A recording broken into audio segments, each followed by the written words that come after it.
आज हम जो है सतोपंथ यात्रा से वापसी कर रहे हैं। ये सामने ही जो स्वर्गारोहणी मार्ग है और बीच में जो है सतोपंथ मार्ग है, जहाँ पर से हम इस समय वापस और हम इस समय चक्र तीर्थ में बैठे हैं। साथ ही में जो ये चक्र तीर्थ की जो है धर्म ध्वजा है, ये सामने ही चक्र तीर्थ है जो 3 बहुत ही सुंदर बुग्याल में जो है विभाजित है। और ये सुंदर दृश्य है यहाँ का, ऊंची चोटियों का। ये नीलकंठ पर्वत सामने ही है जो बद्री विशाल के सामने ही है और सतपंथ मार्ग में भी है, दिखता है। ये सामने ऊंचा ग्लेशियर है जो बर्फ़ से ढके है और इस समय चांदी की तरह चमके हुए हैं। मेरे साथ मेरे साथी जगदीप जी है, सुनील जी है। मैं जगदीप जी से जानना चाहूँगा कि ये उनकी कौन सी यात्रा है और उन्हें यहाँ आकर जो है कैसा महसूस हो रहा है। तो आगे आपको जगदीप जी जो इस विषय में अपने विचार प्रकट करेंगे, आप ध्यान से सुने। मेरी यह दूसरी यात्रा है। पहली यात्रा मेरी 2018 में थी।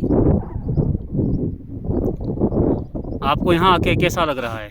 बहुत अच्छा महसूस हो रहा है इस वक्त, परंतु चक्र तीर्थ से जो सतोपंथ का मार्ग है वो बहुत कठिन है।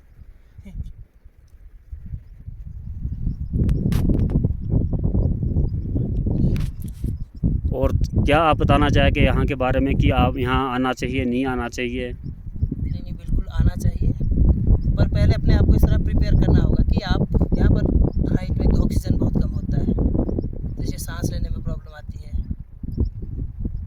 तो थोड़ा अपने आप को पहले, इनका बोलने का मतलब ये है कि यहाँ आने से पहले जो अपना मेडिकल चेकअप अवश्य करवा ले, कोई बीपी की समस्या ना हो, चलने में आपको कोई दिक्कत ना हो। इनका बोलने का उद्देश्य यही है। तो अगले हमारे साथ जो हमारे साथी जो सुनील जी है, मैं जानना चाहूँगा कि इनकी हमारे साथ वैसे तो पहली यात्रा है, फिर भी ये खुद अपने मुखार बिंद से कहेंगे कि ये इनको यहाँ आके जो कैसा। जय बद्री विशाल जी। जय बद्री विशाल। मेरा नाम सुनील शर्मा है और मेरी ये यात्रा जो सतोपंथ की है वो पहली यात्रा है। पहला अनुभव है ऐसा, पहली यात्रा की है हमारे जुलेश्वर महाराज की। वो भी टफ है थोड़ी, पर ये कुछ ज़्यादा टफ है। और ये जो अपनी चढ़ाई लगती है चक्र तीर्थ से लेके, ये थोड़ी ज़्यादा टफ है। यहाँ पे थोड़ी दिक्कत आती है, ऑक्सीजन की भी दिक्कत है। और यहाँ से आगे जो है सतोपंथ के लिए भी थोड़ा थोड़ा मतलब सीधा सीधा है, ऐसा नहीं है, मतलब है थोड़ी टफ है। ग्लेशियर के बीच से जाना पड़ता है, थोड़ा सा दिखाएंगे तो। और वो मतलब इतनी टफ भी नहीं कह सकते और इतनी आसान भी नहीं कह सकते हैं। तो इसलिए जो भी यंग जनरेशन जो भी आना चाहे तो अपना पूरा मतलब अपने साथ सामग्री खाने की लेके आए और अपना सिलेंडर भी लेके आए जो ऑक्सीजन का होता है। और बाकी तो आवश्यकतानुसार जो भी सामग्री है वो जरूर लेके आए। अपना मेडिकल चेकअप जरूर करा के आए यहाँ पे, और यात्रा पे जरूर आए। बिल्कुल बहुत अच्छी यात्रा है। और जो इसके अंदर हमने सतोपंथ का जो ताल देखा है वो तो क्या वहाँ का दृश्य है, मनमोहक दृश्य है। जय बद्री विशाल जी।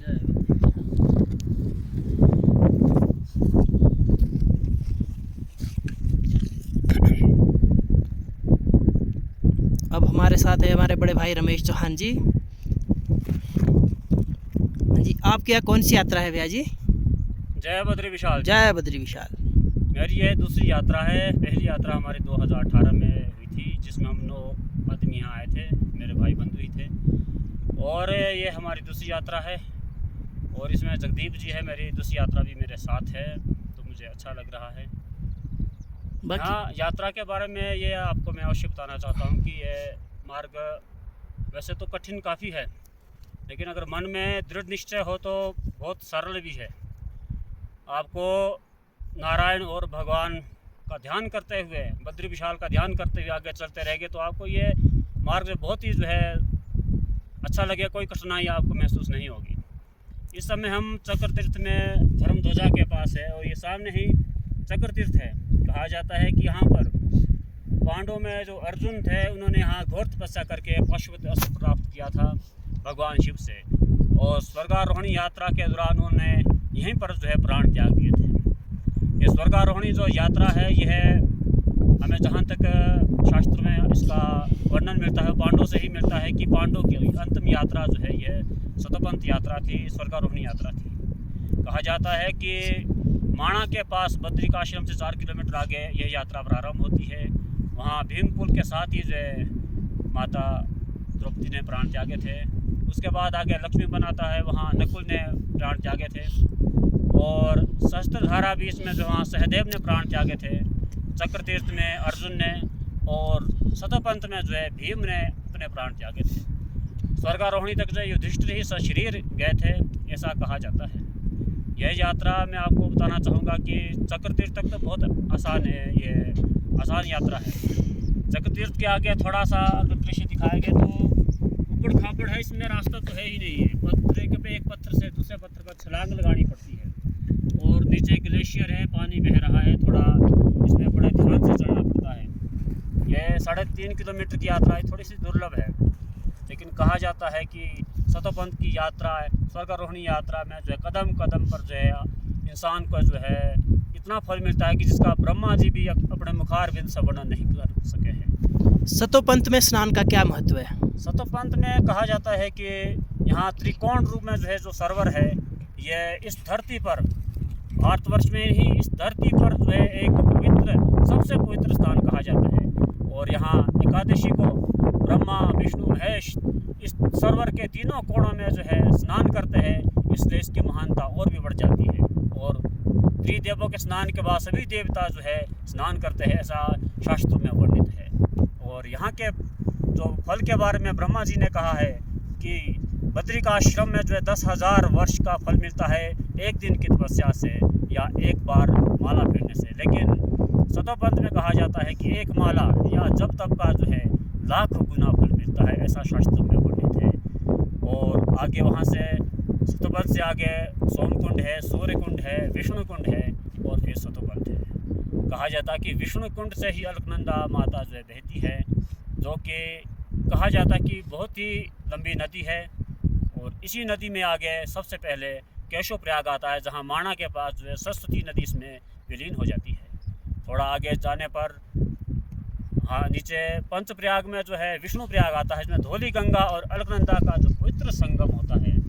थोड़ा आगे जाने पर जो है नंद प्रयाग आता है, जहाँ नदांकनी और अलकनंदा का पवित्र संगम है।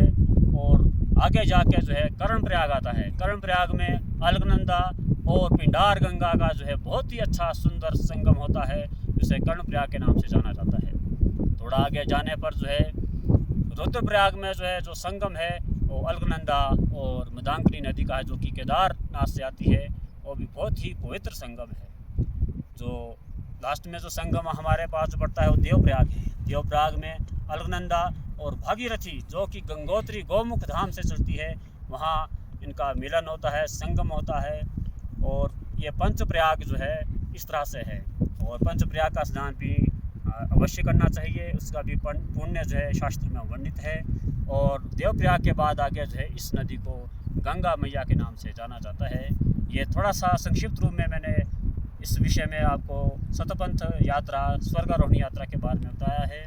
और मैं आपसे यह भी प्रार्थना करना चाहूँगा कि आप अगर स्वास्थ्य से बिल्कुल अच्छे हैं तो आप यहाँ अवश्य आए, अपना थोड़ा सा मेडिकल चेकअप करवा के, अपने अगर चलने की क्षमता आपकी है तो आप यहाँ अवश्य आए और पुण्य के भागीदारी बने और नारायण की कृपा जो है प्राप्त करिए। नारायण नगरी है, नारायण का जो पवित्र धाम है, यह इसी चंद शब्दों के साथ मैं अपनी वाणी को विराम देता हूँ। जय बद्री विशाल। जय बद्री विशाल।